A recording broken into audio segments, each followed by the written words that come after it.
Welcome. In this video, I'll show you how to create a NordVPN account. If you want to try NordVPN, you can use the link in the description or pinned comments to get an exclusive deal and discount for your VPN subscription. It is the easiest way to follow this tutorial and protect your devices with NordVPN today. Alright, so first up, go ahead and open up a web browser. And then just find NordVPN download. Alright.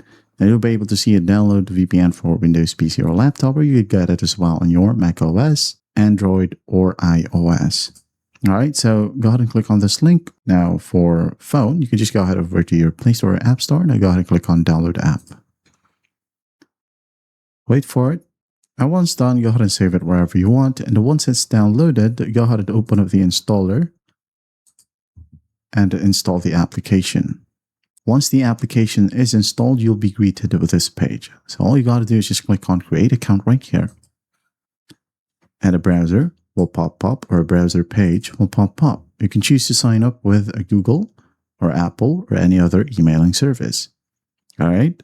So for example, I'm going to go ahead and sign up with one of my Google accounts.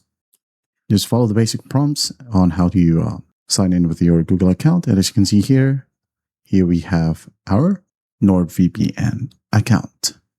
Will be automatically logged in. If not, there'll be a pop-up right here that says continue with NordVPN, or just click on continue right here. All right. And that's how easy it is to create a NordVPN account. I hope this video helps, and I'll see you in the next one.